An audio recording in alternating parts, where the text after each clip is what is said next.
Ibuka was the first son of his family, and with that role came a responsibility heavier than he had ever imagined as a boy. He never had the luxury of youthful recklessness, of carefree laughter on street corners with friends.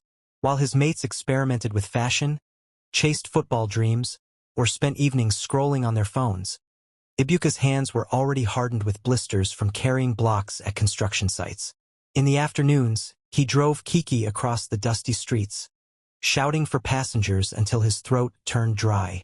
At night, he took odd jobs, loading trucks, cleaning warehouses, sometimes even sleeping on cold cement floors because the work kept him away from home. He had no choice. His father had died early, leaving behind a mother who depended on him and siblings too young to fend for themselves. The mantle of manhood was forced onto his shoulders long before he was ready. Then, too early, came a woman he fell in love with, and before vows or rings, a child. Overnight, the little weight he carried doubled into a mountain. His friends nicknamed him Hustler, and that was exactly what he was. But what the world never saw were the nights when Ibuka lay awake, staring at the cracked ceiling of their one-room apartment. His body ached from work, yet sleep would not come. He would hear the quiet breathing of his siblings beside him, the cough of his aging mother, and wonder if this was the life he was destined for. He feared failure more than he feared death itself. That fear pushed him forward every day, but it also left scars in his spirit. Sometimes, instead of facing his battles, he sought quick relief in fleeting relationships, women who soothed the ache but never filled the void. Chinyur's innocence. On the other side of town, in a world far quieter, Chinyur was stepping into the fullness of womanhood. She had just completed her education, a feat her widowed mother celebrated with joy and thanksgiving. In her small community, Chinyur was known as the soft-spoken girl with manners as delicate as her frame. She never stayed out late, never entertained more than polite conversations with men, and was quick to bow respectfully when elders greeted her. At 23, she wore her dignity like a crown. She carried herself with pride, not arrogance, but the gentle pride of one who knew her upbringing was different. She had made a personal vow. Her first time would be with her husband. Virginity, to her, wasn't only about morality.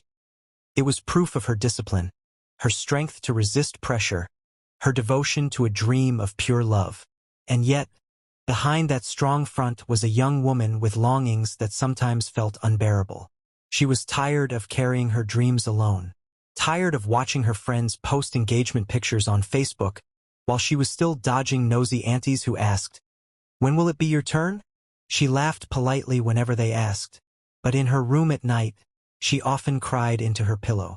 Her heart yearned for a man who was steady, reliable, and God-fearing. She prayed often, whispered prayers while selling at her mother's stall, desperate cries in the stillness of her room. More than anything, she wanted someone who would see her worth beyond beauty, someone who could handle her heart with care. Parallel lives. Ibuka's days were spent under the scorching Abuja sun, his hands cracked and darkened by labor. Chinyur's afternoons were spent assisting her mother at their small stall, her gentle smile greeting customers, her laughter soft but noticeable. Their worlds were vastly different, yet fate had begun to move their paths closer together.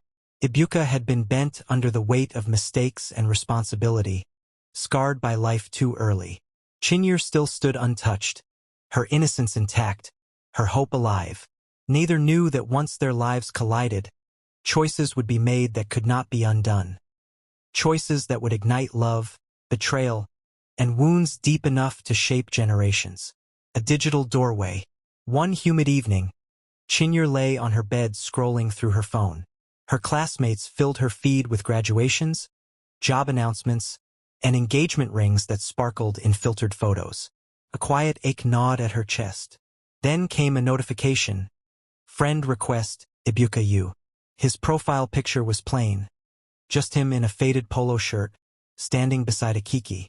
Not the polished look of the kind of men she once prayed for. Still, curiosity pulled at her.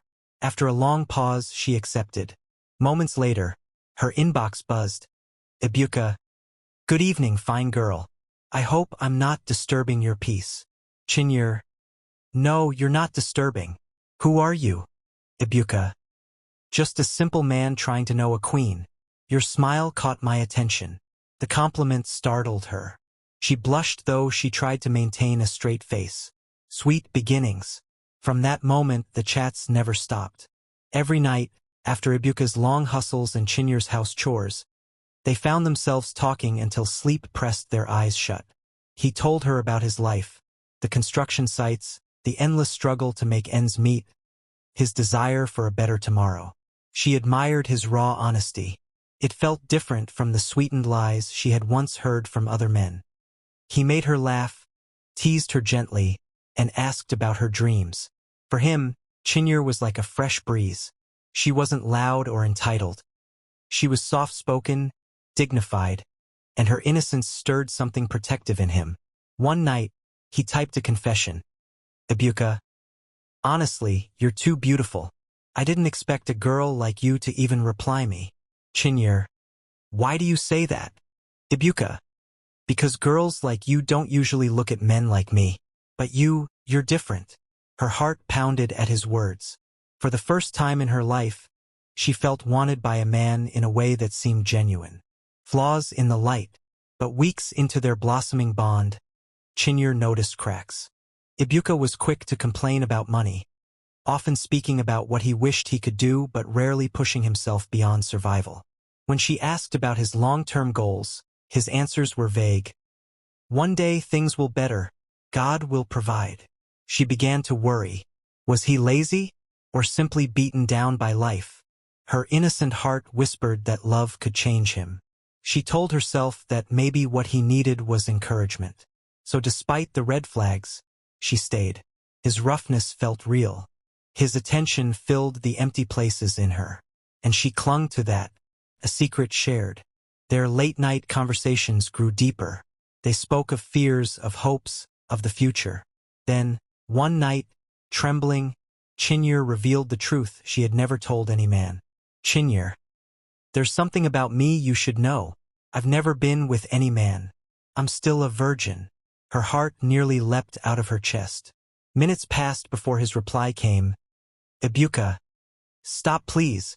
You're joking, right? Chinyur, I'm serious. Ibuka, how can you finish school and you're still a virgin? Please, you're just saying it to look innocent. His disbelief cut her deeply. For her, this vow was sacred. For him, it seemed too good to be true. Yet, in his doubt was also curiosity. And beneath his suspicion, a desire to be the one she would finally give herself to. The first meeting. Eventually, they planned to meet. Chinyur prepared nervously, wearing a modest floral gown that flowed down to her ankles, her hair brushed carefully. She stood outside a small eatery, palms damp with sweat. Ibuka arrived late, as usual, on a dusty motorcycle. He was rough-looking in jeans and a black t-shirt, his beard unkempt. But when he saw her, his heart skipped. She was even more beautiful in person. Inside the eatery, their laughter softened the awkwardness. She found herself drawn to his intense gaze, though it intimidated her. He, meanwhile, studied her carefully, torn between disbelief and admiration. When they left, he offered her a ride on his bike. Nervous but excited, she climbed on. As she clutched his shoulders, her heart thudded. For her, it felt like the beginning of love. For him, it was the start of a test. Neither of them realized that this small meeting would set them on a path toward choices and consequences that would scar them both. Her trust. Chinyur's trust did not pour out like a rushing river. It trickled, cautious at first, like water seeping from a small crack in the rock. For years she had guarded her heart, sheltering it from careless hands. But slowly, through late-night conversations, small reassurances, and the way he said her name with a mixture of teasing and tenderness, she let her walls come down. She told Ibuka things she had never told her closest friends. She confessed her greatest fear, that she might grow old alone, watching life pass her by while others built families and futures. She admitted her insecurities about her body, about not being perfect enough for the man who would one day call her wife. And she repeated the vow that had anchored her through university temptations. She had chosen to remain pure until marriage. Ibuka listened, Or at least he wore the mask of a man who listened. His dark eyes stayed on her, his head tilted just enough to show attentiveness. She didn't see the flicker of calculation that sometimes crossed his face, hidden beneath the shadow of his rough beard. One evening, as they sat outside under the dim orange glow of a streetlight, the sound of crickets filling the silence, she whispered a confession almost too fragile to speak aloud. Chinyer, you know, I've never let any man this close before. You're the first.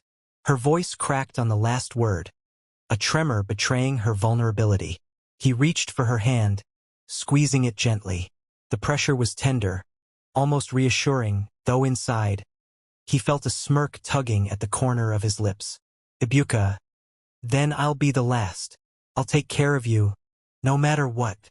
Her chest tightened with emotion. She wanted to believe. She did believe. And in that moment, her heart fully surrendered. His quiet doubt. Yet Ibuka's heart was a battlefield. Part of him admired her innocence. It was rare, refreshing even, like stumbling upon untouched ground in a city of ruins. But another part of him doubted. Whenever he saw her in her modest gowns, her gentle steps, her respectful mannerisms, his suspicion would weaken. Maybe she truly was different. But then he would remember his own university days. The hostels filled with whispered secrets, the parties that stretched into dawn, the boyfriends and girlfriends who slipped in and out of rooms unnoticed.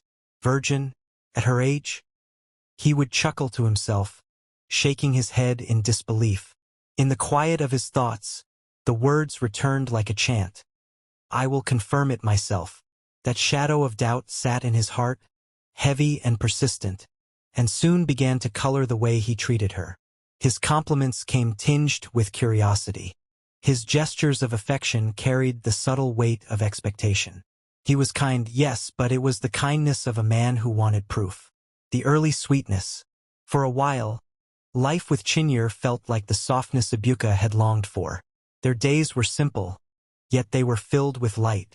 They shared meals of rice and beans, laughed over silly neighborhood gossip, and took long walks through the dusty streets when the evening sun dipped low.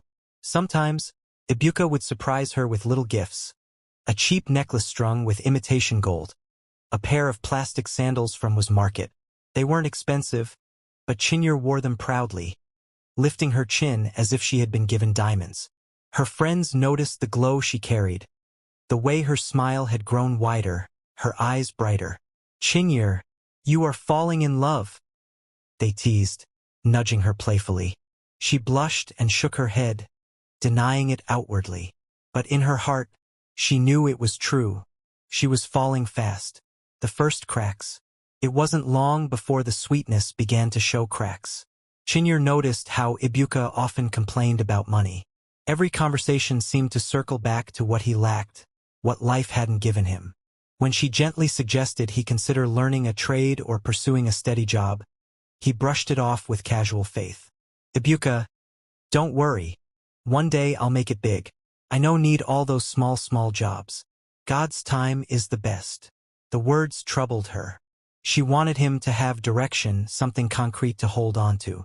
But instead of pressing, she comforted herself with the thought that maybe life had beaten him too hard.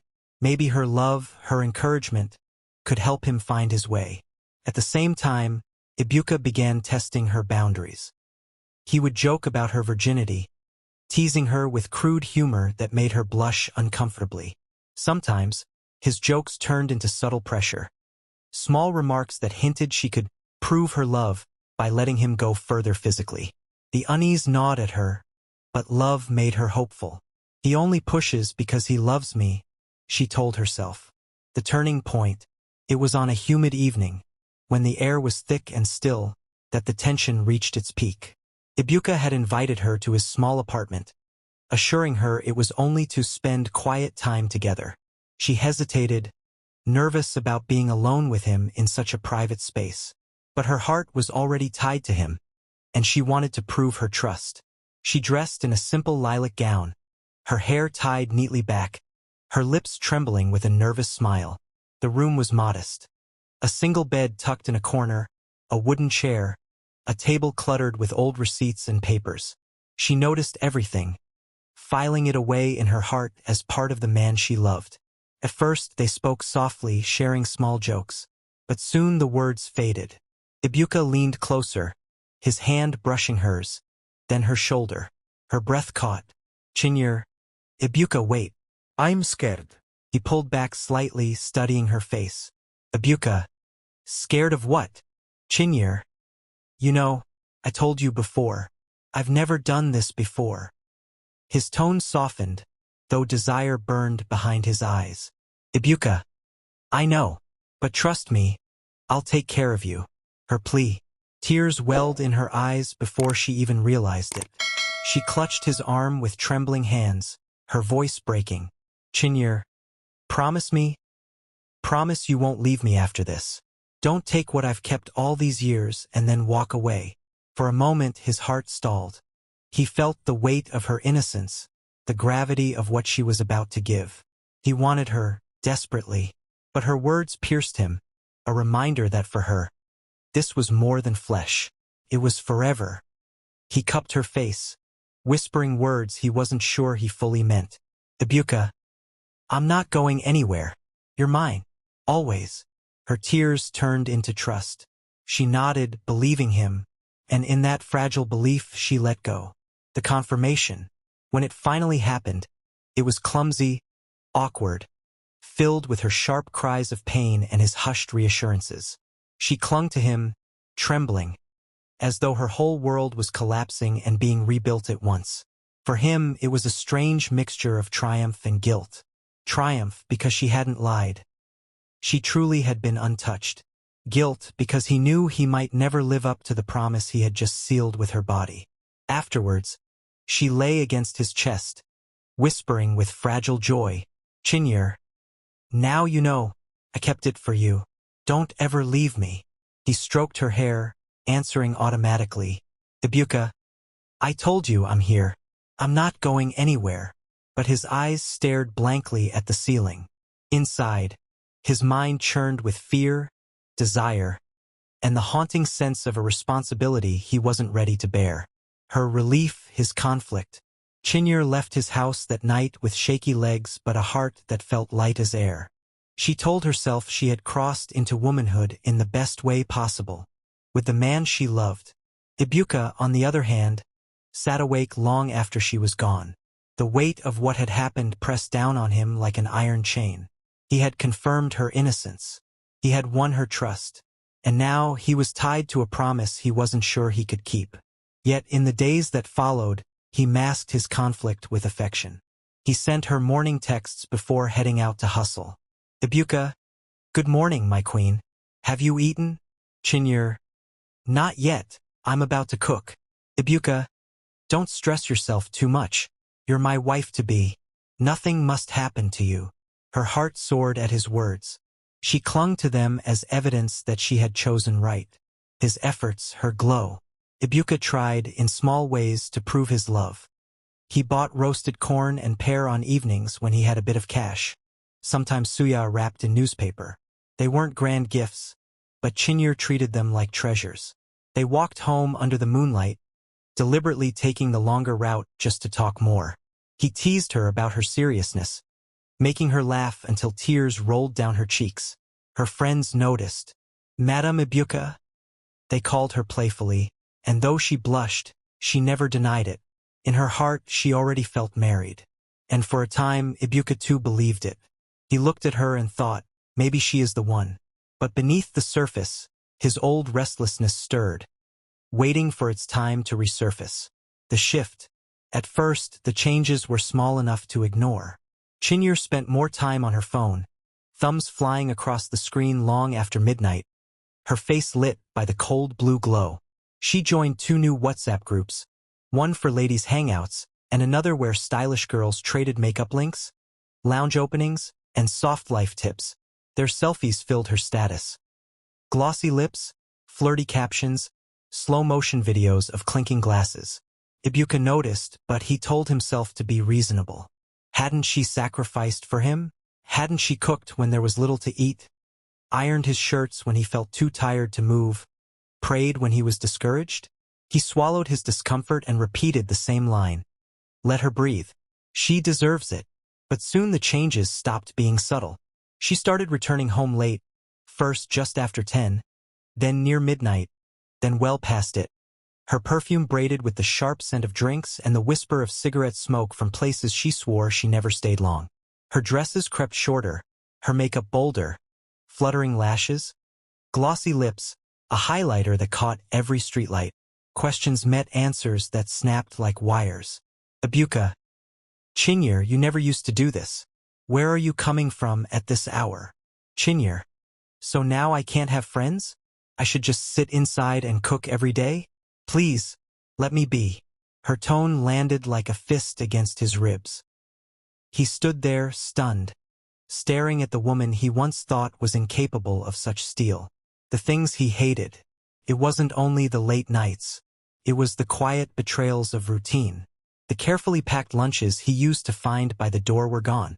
On nights he came home exhausted. The pot on the stove was cold, the plates untouched.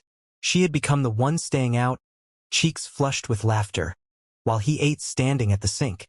When he tried to talk, she met him with the same unblinking truth she knew would silence him. Chinyere. Ibuka. Don't forget, I gave myself to you. My first time. Do you think you can ever leave me after that? You're stuck with me, whether you like it or not. He felt the air leave his lungs. What had once been sacred now felt like a shackle she shook at him whenever he reached for peace. Ibuka's turmoil. For a while, he chose silence. She stood by me when I had nothing, he told himself. Maybe I owe her this patience. He reminded himself of the girl with soft prayers and shy smiles, and tried to superimpose that memory over the woman standing in front of him, glittering at 1 a.m. But anger has sharp teeth, and disappointment is a slow flood. This wasn't the Chinyere who dreamed out loud with him in the dark. This was someone louder, brighter, and careless. Someone who hid behind the history they shared. From the outside, things looked smoother than ever. A bigger apartment, better furniture, a fridge that hummed with food, money that didn't run out by midweek. But inside, hairline fractures spidered across the foundation of their home, thin and almost invisible, until you pressed weight on the wrong spot. Warnings and quarrels. The first few times she stayed out late, he tried to sound gentle. Ibuka, arms folded at the doorway as she slipped in close to midnight. Chinyere. This is not you. Why are you coming home at this time? Chinyere. Oh, please. I was with my friends. Stop acting like my father. It escalated quickly after that. Ibuka. You think this is how to build a home? I hustle every day, and you're out there wasting time with friends. Chinyere. And so? Do you want to cage me? Because you pay rent, I should sit here like a prisoner? I can't kill myself. Their voices bled through the thin walls to the corridor, where neighbors paused mid-step. Doors that once opened to friendly greetings now hovered half-closed, eyes peeking through gaps. The couple people admired had become the soundtrack of a house on edge. His pleas. Anger gave way to fear. One evening, after a quarrel that left the bed neatly made but impossible to sleep on, he reached for her hand, his voice raw. Ibuka. Chinyere, I don't want to lose you. Please, let's go back to how we used to be. I want peace. I want us. For a heartbeat, her features softened. Then she pulled her fingers free. Chinyere. Peace? Did you give me the life I deserve? Or should I sit and wait for your hustling to bring crumbs while the world passes me by? The words didn't just sting. They named a truth he feared. She was beginning to resent him. Not just his rules, him. Instead of easing, she pushed harder. Flashier clothes appeared. Sequin tops, bodycon dresses in colors that screamed under streetlights. Packages arrived with wigs she never asked him to pay for. She spent more nights away, her explanations threaded with the words girls' night. Even as whispers floated up the stairwell about lounges, private parties, unfamiliar cars idling outside. When he confronted her, she unholstered the same bullet. Chinyere. Don't forget, Ibuka. I gave you my virginity. You owe me. Even if I go out every night, you can't leave me. Which girl accepted you when you had nothing? There it was, the debt he could never finish paying. The past now sat between them like a third person, arms crossed, daring him to speak. Ibuka's breaking point. He grew fractious, then quiet. He tried warnings, anger, pleading. None of it worked. Each attempt to pull her closer only shot her further away. A kite that used his worry as wind. And then a thought he had always kept behind locked doors slipped into his living room and sat down.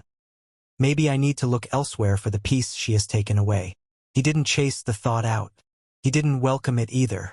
He just let it sit. The cold peace. After that, he stopped arguing. No more questions. No more waiting by the window. He came home, ate whatever he found or didn't, and slept. The silence looked like peace to neighbors. It wasn't. It was the sound an engine makes just before it dies. Chinyer noticed. At first she tried to provoke him. Later nights, louder laughter on phone calls. A new habit of leaving the bedroom light on at 2 a.m. while she filmed videos in the mirror. But his indifference unsettled her. Why isn't he fighting me anymore? The absence of conflict felt like a trapdoor under her feet. A better man. Ibuka took the energy he used to spend on quarrels and poured it into work. He doubled his driving shifts, learned 2 new routes that paid better tips, and started picking up weekend construction gigs from an old foreman who liked the way he kept time. Money gathered slowly but surely. The crumpled notes in his pocket felt like small victories. He rehearsed a speech in his head during long drives. We can't live like this. I'll get you a place for a month. I'll keep supporting where I can. But I need my life back. He even scoped 2 single-room apartments in a quieter part of town and saved the numbers in his phone under fake names. For the first time in months, his heartbeat found a rhythm that wasn't fear. The morning twist. Life, which never asks for permission, arrived before dawn. Chinyer shook him awake, eyes wide and glassy. In her trembling hand, a slim white strip. Chinyer. Ibuka, wake up. Look. I'm pregnant. The room contracted. He sat up slowly, staring at the 2 bold lines that turned his careful plans into smoke. Ibuka. Pregnant. Flat, as though the word belonged to someone else. Chinyer, nodding quickly, yes. I found out this morning. Ibuka. We're going to have a baby. A flicker. Tiny, almost joyful, flashed inside him at the word baby. Then a wave of dread smothered it. How do I ask her to leave now? How do I walk away from my own blood? He said nothing, and silence did its cruel work.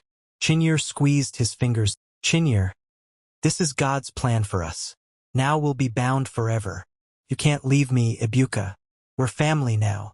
She had said the quiet part out loud, the part already growing roots in his chest.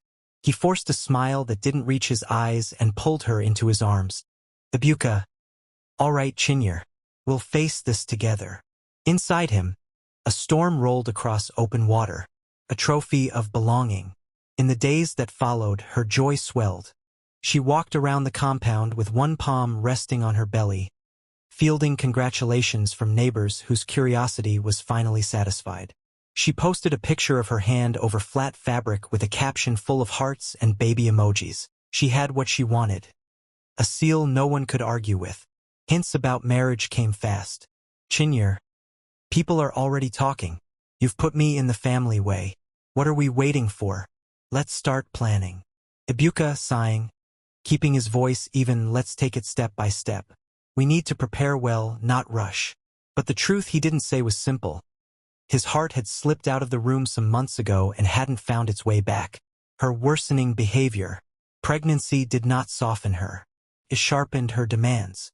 She wanted better food, cravings that changed every other day. She wanted clothes that fit the new me, as she said, posing sideways in the mirror. She wanted constant attention with the authority of someone carrying a crown. Still, the late nights didn't stop. She swore it was just fresh air with the girls. But the laughter in the corridor, the perfume trails, and the way unfamiliar cars lingered at the junction told different stories. When Ibuka came home with aching feet and a back like concrete, hoping for a soft word, he often met an empty room or the thundercloud of her mood. Chinyer. Is it a crime to have friends? Or do you want me to die in this house while you're out hustling? The edge that had frightened him before was now something she wore daily. His resentment. Ibuka retreated where resentment thrives, into silence and duty. He paid for food, antenatal visits, supplements that the nurse said were necessary. He put alarm reminders on his phone for her clinic days. He never missed one, but he stopped teasing her. Stopped telling her when a passenger's baby had giggled at him through a cracked window, or when a woman had tipped him extra because he helped her with bags. He answered questions with one-line replies. He lingered in the driver's seat after parking, finishing the last song on the radio rather than stepping into the house. At night, the ceiling returned, an old enemy, staring back while he catalogued everything they had lost. The soft girl with a vow. The man who once believed he could become gentler by loving her. The us they promised to protect. This is not the woman I wanted to marry, he thought, words thudding like stones. This is not the home I prayed for. And beneath the duty, beneath the appointments he never missed and the receipts he tucked into a drawer for family records, something darker took root. A quiet bitterness that did not shout, did not argue. It simply waited, patient as rain, for the first crack wide enough to spill through.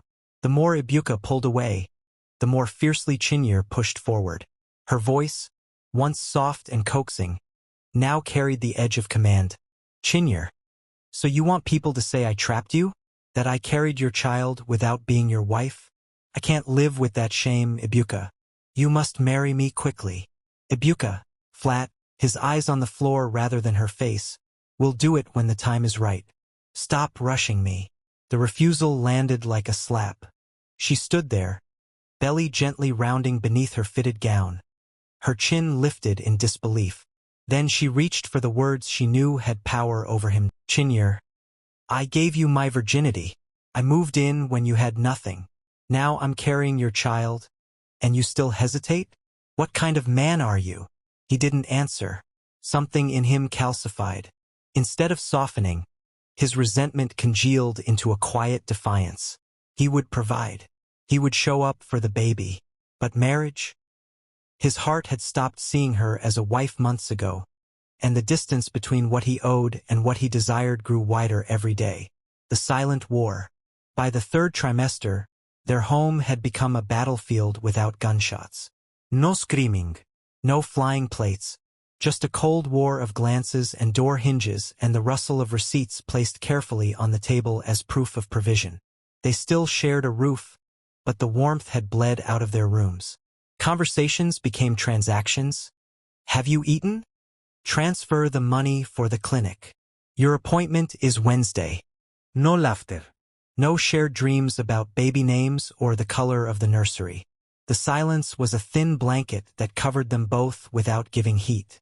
And though she could not see it yet, Ibuka's heart was turning its face away.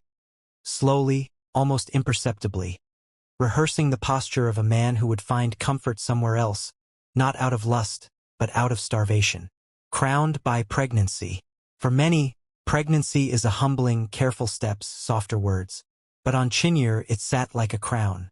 Instead of rounding her into gentleness, it sharpened her edges. Housework slipped first. Chinyere. Do you expect me to stand in the kitchen for hours with this belly? Please, Ibuka, if you're hungry, find something to eat. I'm not your maid. At first, he told himself not to be petty. He cooked on the weekends, bought takeout on weekdays, learned which stalls seasoned stew best and which mamas hawked the freshest moi by 7 p.m. But it wasn't the food he missed. It was the rhythm they used to share, the way two people build a day together, passing tasks like carefully folded cloth. Soon, it was clear this wasn't about fatigue. It was a shift in who she wanted to be. Her late nights, even as her belly grew, Chinyere's evenings stretched longer. She dressed bold, bodycon dresses that held her like armor, heels that clicked on the corridor tiles, perfume that announced her before the door closed. Neighbors noticed. People always notice. This girl doesn't have shame? An elderly woman muttered, clutching her wrapper. Imagine pregnant and still gallivanting. Another added, lowering her voice but not enough. Eyes drifted to Ibuka, measuring him, pitying him. He felt their stares like fingers on his back as he slipped into his room, keys quiet in his palm, disrespect at home. Her words grew sharper, sometimes aimed as though the neighbors were the audience.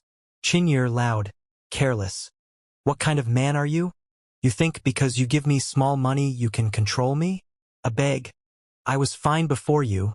I'll be fine after you. The insult stung, but worse was the smirk that followed. A dare he refused to take. He protected himself with silence, the only shield he had left that did not escalate into war. The gossip. Gossip is a smoke that finds every keyhole. It curled through stairwells, gathered on balconies, drifted into salons and barbershops. That girl is too wild. Even pregnancy cannot humble her. I pity that Ibuka. He thought he found a wife. See the walla. The child is his, right? Because the way she's moving. Ibuka learned to keep his head down, to carry plastic bags tight in his fist, to laugh too quickly when the security guard cracked a joke at the gate. For a man who built himself from nothing, pity weighed heavier than blocks. Ibuka's quiet suffering. He withdrew further, left earlier, returned later, allowing his day to stretch like a rubber band that never snapped. He lay beside her at night but felt like a man sleeping on the other side of a river. She, meanwhile, wore her certainty like jewelry. Chinyer, you can't leave me, Ibuka. No matter what I do, I'm carrying your child. And don't forget, I'm the first you took. He stared at the ceiling fan and wished, for the first time, that those words had never been true. Counsel from the corridor. One evening, as he locked the gate, an older man in the compound slowed beside him. Neighbor, my son. A woman who doesn't respect her husband while carrying his child. May God help you, but shine your eyes. Not all battles you fight with mouth. Sometimes, silence is the best weapon. Ibuka nodded, jaw tight. The blessing felt like a bruise. He went upstairs heavier than he had come down. Inside him, bitterness deepened. Not loud, not dramatic, but dense, like silt settling at the bottom of a river. It did not stop the flow. It changed the river's color.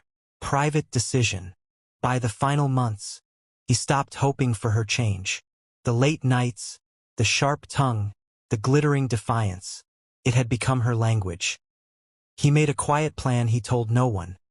If I push her out now, they'll say I abandoned a pregnant woman. Let her give birth. After that, I'll set myself free. The decision brought a strange peace.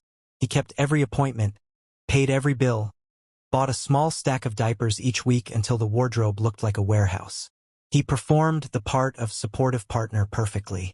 Inside, a door had already closed. The unexpected connection. Ngozi entered like a whisper, not a storm. She had been around, one of the girls in Chinyer's orbit, but never glittered for attention. She carried bags when the others posed for selfies, cleaned up quietly after market runs, dropped small dishes when the group gathered.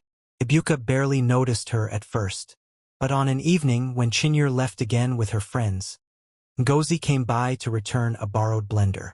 They spoke briefly by the door. Ngozi, soft smile, I know you're trying. Even if she doesn't show it, deep down she knows. Ibuka, brows raised, surprised by the gentleness. You think so? Ngozi, Ido. Not every man would stand by her like this. The words found a place no one had touched in months. After that, he noticed her more. The way she laughed with her mouth closed, the way she said good evening. Sir, even when they were the only two in the corridor, the way her eyes softened. Not with pity, but with respect. When Chinyer snapped at him in front of friends, Ngozi's gaze flickered with quiet apology on someone else's behalf. That silent solidarity settled between them like a folded note neither of them opened. He did not act. He repeated his vow, wait till the baby comes. But a seed does not ask for permission to sprout. The night of breaking water. It happened deep in the night, when quiet was thick. Chinyer's cry split the room. She doubled over, clutching her belly. Panic moved Ibuka without thinking. He called his friend, the bike roared, and wind scraped his eyes raw as they tore down the sleeping streets. At the hospital, he paced corridors wide enough to swallow him, hands clasped until his knuckles ached. He prayed without using the word pray. Hours later, A nurse emerged, hairnet askew, smiling like a sunrise. Nurse, congratulations. It's a baby boy. The world rearranged itself. Ibuka's legs went weak. He stepped into the ward and saw a bundle tucked into the crook of Chinyer's arm, a face the size of his palm, a mouth that fluttered as though practicing the shape of his father's name. He touched the baby's cheek with a finger he didn't recognize as his own. My son, my blood, my legacy. The words were private fireworks. Joy and the other thing. Visitors saw the smile that split his face, the sturdy way he held the child, the pride lighting his eyes. They clapped his back. You are a man. They took pictures. They blessed him. But inside, another truth rose with surprising clarity. Now she has given birth. I am free to leave the cage. My duty is to this child, not to her. Where others saw a beginning, he quietly marked an ending. Assumptions in the ward. Chinyer mistook the glow on his face. Weak but satisfied, she let triumph curl her lips. Chinyer. Now you see? We're a family. No more excuses, Ibuka. The next step is marriage. He drew a circle on the baby's blanket with his thumb and nodded once, not trusting his mouth to shape a lie gently enough. Inside, he filed his answer where she could not reach it. No. The father and the wall. In the weeks that followed, Ibuka perfected fatherhood. He learned the baby's cries like a language, hunger, sleep, the small outrage of a wet diaper. He held his son against his chest so the heartbeat would catch the child's rhythm and calm him. Around the compound, neighbors called, "Daddy boy!" And he grinned like a man who had grown taller. But when Chinyer pressed for a date, for a ring, for a guest list, his answers thinned to silence. At night, he lay awake, eyes on the ceiling, whispering where no one could hear. For you, my son, I will do everything. But for her, no. Cannot live this lie. The turning page. The baby clarified everything. Ibuka was not deserting. He was dividing. Love for his child on one side. A hard stop for a woman who had turned their history into a whip on the other. With that clarity came a dangerous freedom. His heart, already leaning toward Ngozi's quiet shade, could now imagine a life where peace returned, where respect stood back up and stayed. Motherhood without softness. Motherhood did not mellow Chinyer. If anything, it revealed a new layer of restless carelessness. She made phone calls that stretched into the night while the baby fussed, her laughter bouncing off the walls. Sometimes she forgot to feed him until Ibuka nudged, guilt stiffening her mouth before she reached for the bottle. Once, she poured herself a small drink and sipped while nursing, the glass winking under the bulb. He stepped in, startled. Ibuka. Chinyer, please. Don't do that. She rolled her eyes, unfazed. Chinyer. A beg. Don't stress me. One drink won't kill anybody. You think I'll stop living because I gave birth? The words scraped something raw in him. Not only for the baby, but for what they said about her stewardship of the tiny life they'd made. Around the house she moved like a foreman, barking orders, refusing to cook, narrating expenses as though reading a ledger of debts. Ibuka did not argue. He became smaller in the rooms he paid for, a careful man stepping around balloons of noise. And yet, every morning before dawn, he lifted his son, pressed his lips to the soft place on the child's forehead, and promised the sleeping boy a different future. One where the word home would not mean war, where love would not be used as proof or weapon, and where the quiet he craved would finally, mercifully, stay. The insults began like tiny pins, sharp, frequent, easy to flick away. Then they gathered into needles. If the baby cried too long, she rounded on Ibuka with eyes blazing. Chinyer. You're the father, ABI? Do something. Or is holding small baby now too hard for you?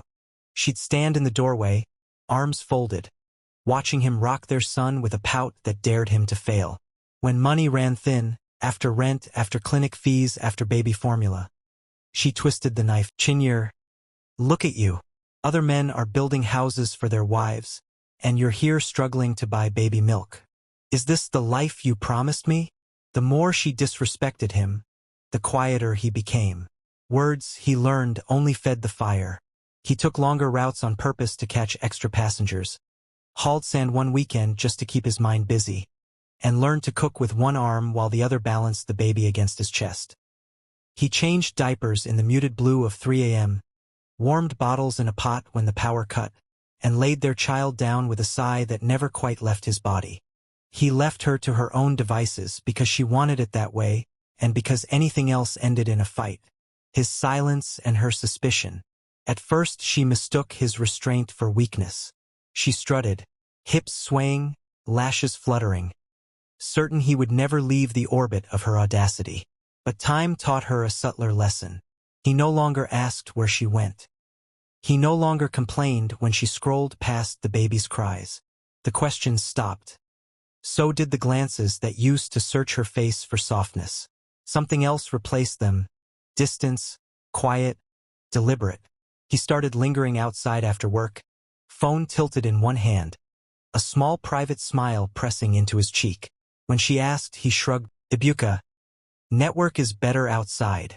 One evening she caught him by the compound wall, voice low, gentle in a way she hadn't heard in months. The calm threaded through his words like music. Her eyes narrowed. Chinyer, so now you're talking to another woman? After everything I've done for you? Ibuka, still calm, you're imagining things. Focus on yourself. But the seed had sprouted. If there was another woman, the idea of Ibuka's attention belonging elsewhere snatched the air from her lungs. Fear slithered beneath her pride. The bitter irony. She did not see it. The cruel loop of her own choices. The other woman wasn't some stranger from a bar or a midnight chat room. It was Ngozi, the quiet friend who always stood slightly behind the group photo. The girl who carried their baby when Chinyer's nails were fresh and drying. The one whose good evening sounded like respect and not performance. Ngozi noticed things. The way the baby settled faster to Ibuka's heartbeat than to the lull of noisy rooms. The way Ibuka's shoulders slumped in doorways. The way he smiled only when the child slept or laughed. She said little, but when she did, her words landed softly and stayed. Chinyer, too busy being unbothered, never imagined she had opened the back gate herself. The refuge. Inside the apartment, chaos was currency. Outside it, Ibuka found air. Ngozi became the cool of dusk after a day that would not crack. She didn't chase him with questions. She met him with presence. Some evenings she cooked more than she needed and forgot a plate at Chinyer's, a favor wrapped as accident. Other times she simply offered to hold the baby while he washed his face and let hot water rinse the day from his eyes. It began as exchanges near the gate. It stretched into short walks, then into phone calls that stitched one midnight to the next. In those calls, he untied knots that had lived too long in his chest. She listened in a way that made his lungs find more room. Ngozi, you don't know how strong you are. Most men would have run. You stayed. Your son is blessed. The sentence pressed on the bruise of his unappreciation until relief leaked out. His evenings started staying out longer, his key turning quieter in the lock. On some nights he didn't turn it at all. Chinyer's decline. Shame rarely slows a person already running. Chinyer's recklessness bloomed brazenly. She stopped hiding the bottles. She laughed on speakerphone with the baby fussing at her elbow, thumb scrolling while tears gathered in small furious beads at the child's eyes. She mocked Ibuka in the corridor, performances aimed not at him, but at any audience within earshot. Gossip sharpened its teeth. This girl is careless. Imagine drinking with a baby in her hands. That man deserves better. He's the one doing the mother's work. But pride is a stubborn roof. She wore it like tin in the afternoon. Hot, glaring, loud. Convinced the heat would keep him trapped underneath. Crossing the line. Tenderness is a road with many warning signs. Few obeyed. One evening, sweat glistened at Ibuka's hairline after a long day. Ngozi dabbed it with a folded handkerchief that smelled faintly of soap. He let his head rest on her shoulder. Only for a moment, he told himself. The moment gathered into breath, and breath into confession, and confession into a kiss that stole the last pretense. What was comfort became choosing. Where disrespect had made him small, her regard made him stand up straight. And once was no longer once. Nights that should have ended in his own room curled themselves into the neatness of hers. The bed tucked tight, the table cleared, laughter replacing the quarrels that had turned his walls gray. The second pregnancy. Weeks later, with morning light wobbling at the edge of the curtain, Ngozi's hands shook around a thin white strip. Ngozi, voice trembling, Ibuka, I'm pregnant. His heart hit the bars of his ribs. Fear came first, heat to the face, a flash of headlines and compound mouths and consequences that crowd. Then, from somewhere quieter, joy uncurled. Small, stunned, undeniable. This did not feel like a trap sprung. It felt like a door opening into a room with chairs, light, and a place to put his tired feet. The storm ahead. Truth doesn't stay folded. Ngozi told one friend, softly, privately, as if whispering might keep the facts small. The friend nodded with sober eyes and a tongue faster than loyalty. Within days, the words spiraled their way to Chinyere. At first she laughed, short, bitter, dismissive. Then the friend repeated the detail that hurt. Friend, it's not rumor. Ngozi herself told me. The room tilted. Old injuries flared. Betrayal tastes like blood at the back of the throat. She waited. The confrontation. That night, she stood in the living room, eyes red, a fist pressed against the center of her chest as if holding her ribs together. Chinyere, Ibuka, tell me it's a lie. Tell me Ngozi isn't pregnant for you. He paused in the doorway, bag dangling from his fingers, shoulders sinking with the weight he'd postponed for weeks. Ibuka, it's true. The sentence shattered the thin glass of composure. Chinyere screaming, Ngozi? My friend? The one I brought into this house? That's who you chose. Ibuka, voice steady. The edge of weary. You pushed me here, Chinyere. The insults. The late nights. The way you left this house empty while standing in it. I needed peace. The words had edges. She staggered back, palms to her eyes, then paced muttering, Ngozi, my own friend, my own blood in Christ, until rage lifted her head. Chinyere, you disgraced me. Both of you. Hear me. This won't end like this. The departure. Morning arrived with suitcase zippers and the scrape of boxes across tile. Neighbors hovered in half-open doorways. She strapped the baby to her back, tightened the wrapper with a jerk, and dragged 2 bags down the corridor. No one stopped her. Pity has quiet feet. Ibuka stood at the threshold, guilt flickering like a faulty bulb, but he did not move to block or beg. She turned once, eyes like knives held steady. Chinyere, enjoy your Ngozi. Remember my words. I will pay you back. Sunlight swallowed her silhouette as she stepped into the street. The aftermath. He lingered in the doorway, the apartment suddenly too loud with the sound of nothing. Relief and shame took turns sitting in his chest. He had chosen peace, but peace bought with betrayal still asks for receipts. For Chinyere, the first week tasted like metal. She stayed with a distant cousin in a small room that smelled of palm oil and old fan belts. Late nights disappeared. Friends drifted. Calls went unanswered. Men gave her a wide berth when they saw the child. Bitterness filled the space where music used to be. Chinyere, Ngozi is a snake. I trusted her with my baby, and she used it to steal my man. They will pay. Her cousin tired of the monologues. Neighbors rolled eyes. But spite can be a full meal when you refuse every other dish. Ibuka and Ngozi's new life. Back at the apartment, quiet returned like rain after a dust storm. Ngozi moved in with caution, not conquest. She rearranged nothing except what begged for order. Bottles washed and stacked, tiny vests folded into neat rows, receipts clipped in an envelope instead of a drawer. The compound noticed. Shouting matches ceased. No baby cried unanswered. Even the security guard started greeting with a grin wider than his morning newspaper. When the child visited, Ngozi carried him with a tenderness that asked no questions of paternity. She hummed a little hymn while warming his bath, the same song she'd sung when she helped Chinyere months ago. Consistency is its own argument. Ibuka began to come home early. The fear that used to meet him at his doorway no longer waited there. One evening, watching Ngozi fold tiny clothes on the balcony, He let out a breath that felt like it had been stuck in his chest for years. Ibuka, you don't know what you've done for me. For the first time in a long time, I feel like a man again. This house, Ngozi, touching his hand, is a home. That's all I want us to build. The shadow at the edge. Peace does not erase consequence.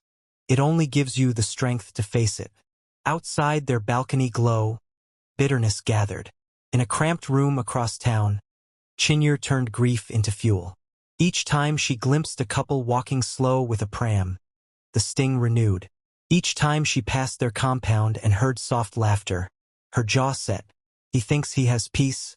She thinks she has one. The vow recited itself until it sounded like liturgy. They will pay. Both of them will pay. Hunger for revenge.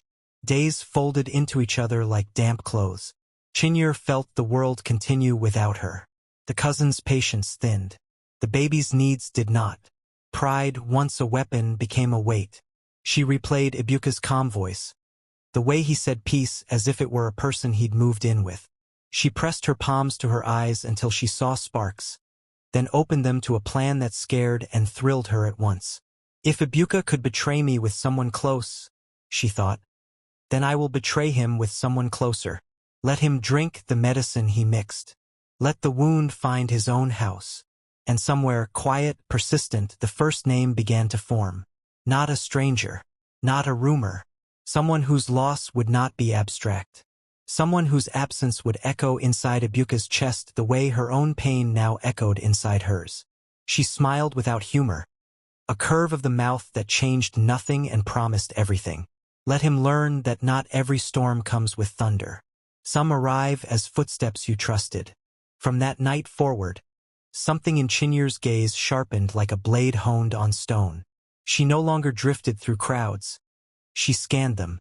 At naming ceremonies, housewarmings, Sunday lunches where the family squeezed around plastic tables and balanced coolers on borrowed stools. She watched the men in Ibuka's orbit, the way a hunter watches a watering hole. She noticed small things most people miss. One cousin's eyes slipped toward her whenever he laughed too loudly. At the compound, a close friend of Ibuka's always greeted her with a smile that hung on too long, his hand hovering a shade too close to the small of her back. A workmate, broad-shouldered, jealous of Ibuka's recent luck, lingered after greetings as if waiting for an invitation that never came. She collected these details, arranged them in her mind like cards, and kept shuffling. One of them will do, she told herself. One of them will carry my revenge. She changed her walk. She placed herself in corridors where she might accidentally brush past a shoulder, in doorways where men funneled through after prayers, in markets where their mothers haggled while sons loitered with impatient arms folded. Every gaze that lingered was marked in invisible ink. Every too smooth greeting went into a quiet ledger only she could read. Her justification. The plan curdled something inside her. Felt dangerous. Shameful. There were nights she lay awake, face turned to the ceiling, a war of whispers running inside her skull. He didn't think of me. Not once. She argued with herself, clenching and unclenching the bedsheet. Ngozi's pregnancy. Did he consider my shame? My pain? The answer she wanted came quickly. No. And with it came hard consent. Chinyer, to herself, he made me small. Let him learn the size of his own pain. If he could dirty the friendship between women, I will dirty the bond between brothers or friends. Let him feel the knife twist from his own blood.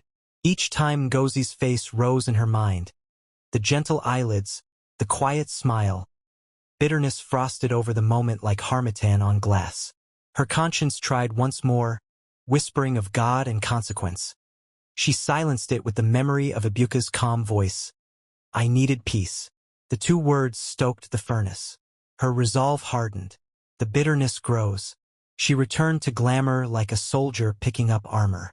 Bold dresses that mapped her curves. Earrings that flashed when she turned her head. Lashes that blinked slowly when a man spoke. Even her laughter changed, lighter, brighter, edged with calculation. She no longer dressed for herself. She dressed to test weak fences. In conversation, she learned to bait gently, never obvious, never reckless. With Ibuka's friend, she said, You've always been respectful. Not like some men who forget the value of a woman. With a cousin, she tucked a strand of hair behind her ear, letting her wrist brush his sleeve as she thanked him for helping with a heavy bag. Every small touch was a probe. Every glance, a question. Will you step forward? Will you betray him for me? It became a hunt of smiles and silences. A chess game played without boards or clocks. The shadow of betrayal. She wasn't looking for just any man. She wanted a blade that would slide under Ibuka's ribs without warning.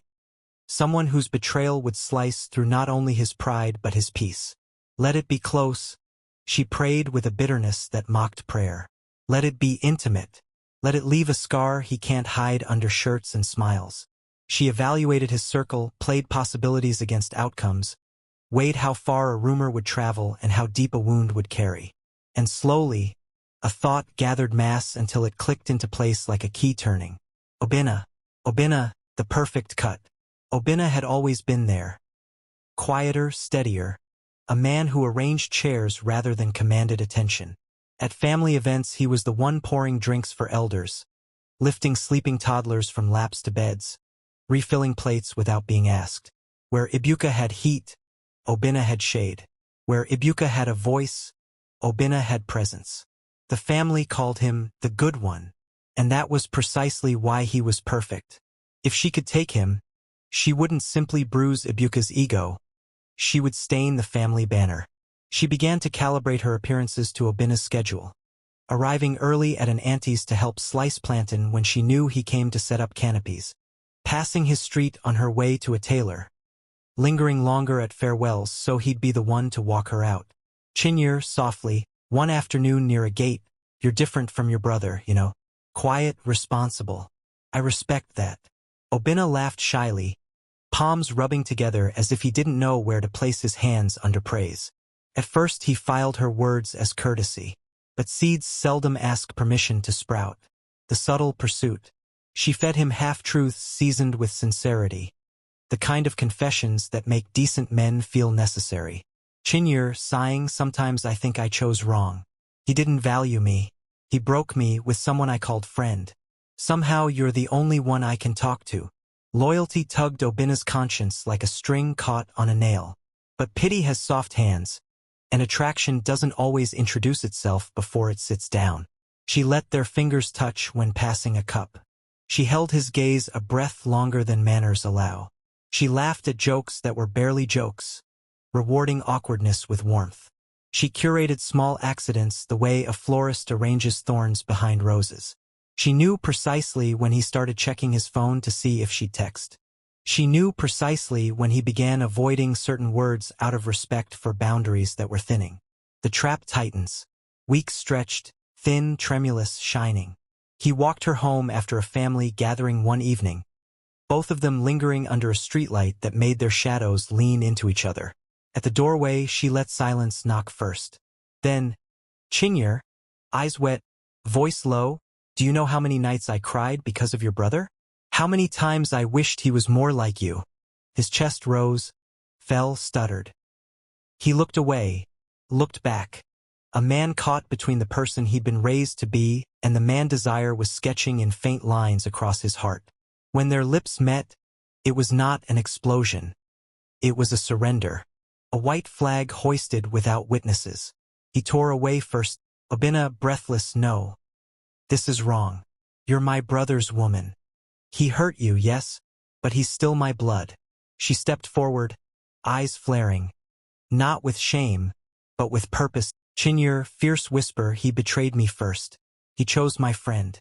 He doesn't deserve my loyalty. And he doesn't deserve yours either." He paced a small circle in the living room, palms raking through his hair. "Obinna, if he finds out," Chinyer, cutting in, "let him. Let him feel it." She closed the distance, fingers finding the fabric at his chest. For a moment he resisted. Then the body chose what the soul would confess only later. That night the line crossed them, the aftermath of the couch. After, Obinna sat on the edge of the couch, elbows on knees, face buried in his hands. "Obinna, raw, God forgive me. What have I done? Chinyur leaned back into the cushion as if it were a throne urn. Chinyur, bitter smile, you've given me justice. That's all. This one night. No one needs to know. Her plan had always ended there. A secret weapon. A trump card to cut Ibuka's pride whenever she chose. Fate, indifferent to plans, took a different road. The twist. Weeks later, her body betrayed her. Nausea curling in late mornings. A fatigue that felt like memory. She bought the test strip with hands that trembled, then waited, eyes fixed on the window as if the sun might pause the world for mercy. 2 bold lines bloomed. She sank onto the same couch, the plastic still faintly creaking under her. The strip turned slick in her grip. This was supposed to be one night, she told herself, rocking without realizing it. One night to hurt him. Not a life I cannot explain. For the first time since she conceived the hunt, her smile deserted her completely. The web of fire. She delayed confession to Obinna, hoping her body would declare it all a mistake. When Miss Days compiled into a calendar of alarm, she sent the message. He arrived with the quiet of a man walking into rain he cannot avoid. She placed the test strip on the table between them like a verdict. Obinna, stammering no. This can't. You mean you're... Chinyur? How do we explain this? Chinyur, controlled, cold, it's yours. That night happened. Now we face it. He paced harder this time, hands on his head as if trying to stop thoughts from escaping. Obinna, I said it was wrong. He's my brother. And now, what have we done? She felt no triumph in his panic. Just the first heavy notes of a song she could not bear to sing. For the first time, fear put its hand on her shoulder and did not remove it. The truth reaches Ibuka. Truth moved the way it always moves, through mouths that promised silence and found the taste of news too sweet to keep. It reached neighbors, then aunties, then uncles whose counsel always arrives with sighs, and finally Ibuka himself. When Chinyur braced for him, chin raised, heartbeat loud, he surprised her. No raised voice. No spitflequed curses. He looked at her the way a doctor looks at an X-ray, reading damage, not judging bone. Ibuka, quiet, so this is your payback? Sleeping with my brother. Carrying his child. You thought it would break me. She could not form a sentence. He shook his head with something that was not contempt. It was weariness stapled to pity. Ibuka, you broke yourself. I moved on. I found peace. You aimed for me and pulled the trigger at your own feet. Calm, she discovered, can cut deeper than rage. Brother to brother. Obinna came with swollen eyes and words that stumbled. He expected a fist. He found an embrace of silence. Ibuka, you're my brother. Blood is blood. I don't hate you. Obinna's tears came harder. Ibuka, soft. I know what she wanted. It doesn't excuse us. But I refuse to let this finish us. Forgiveness didn't heal him. It hollowed him. Grace, when undeserved, is heavier than scorn. Chinyur's regret. At night, Ibuka's sentence haunted her. You broke yourself. She would wake with the words in her mouth, as if she'd been chewing them in sleep. Friends avoided her, tired of being cast as audience. Neighbors no longer bothered to lower their voices. She stared at the mirror and felt mocked by her own face. She stared at her swelling belly and felt despair rather than power. 2 brothers' children? The thought wrapped her throat. No, never. The hospital visit. Dawn found her wrapped in a scarf, moving like a shadow through streets not yet awake. At the hospital desk, she was all facts: age, last period, consent. The doctor asked if she was sure. She nodded once and held the nod until her neck hurt. Recovery blurred into a bright corridor and a bench that felt harder than stone. When she stepped out, the sunlight was too honest. She felt hollowed, empty in a way that wasn't freedom but wasn't imprisonment either. A quiet relief sat beside a grief that had no language. Better this pain now than a lifetime with a story I cannot survive. Isolation. She closed doors she had once flung open. No more painted lips. No more Friday dresses. Gathering invitations slid under the bed unread. She poured what remained of her heart into the son she had with Ibuka, feeding him with a focus that bordered on penance, plaiting his hair gently, pressing his small clothes smooth with a palm and warm water when the iron failed. People noticed. The woman whose laughter used to scratch walls now moved like cloth. Soft, quiet, useful. Ibuka's quiet support. Their love was long dead, but responsibility lived. Money came regularly, a transfer for food, for shoes, for clinic cards, later for school fees. He did not appear often, but when he saw the boy he crouched to eye level, pressed a kiss to his forehead, and left with the small smile of a man who understood the weight and reward of fatherhood. Each alert on her phone was a paradox. A blessing she needed and a sting that reminded her of the home she'd smashed. Chinyur's reflection. There were nights she sat by the window, the boy's breath steady against sleep, streetlights striping the floor. She cupped her knees and spoke into the quiet. Chinyur, whispering, "I thought revenge would heal me. It only burned everything. If I'm starting again, it's for him." Acceptance did not arrive with trumpets. It crept, shut the door gently, and waited in a chair until she noticed it and nodded. A different woman. Months shook themselves out and lay down in order. She took small jobs, helping a tailor with fittings, selling sachet water from a cool basin in the evening, learning to stretch a pot from 3 cups of rice to 5 with patience and pepper. She wrote numbers on paper and obeyed them. She learned the price of quiet. Fewer friends, clearer mornings, a dignity that didn't shout. The bitterness remained like an old scar, raised, pale, undeniable, but it no longer commanded the day. She stopped circling Ibuka's name. She stopped rehearsing Ngozi's face. She taught her son to say thank you and to greet elders with both hands supporting the gift. The little boy laughed at bubbles and chased kites made from nylon and broomsticks.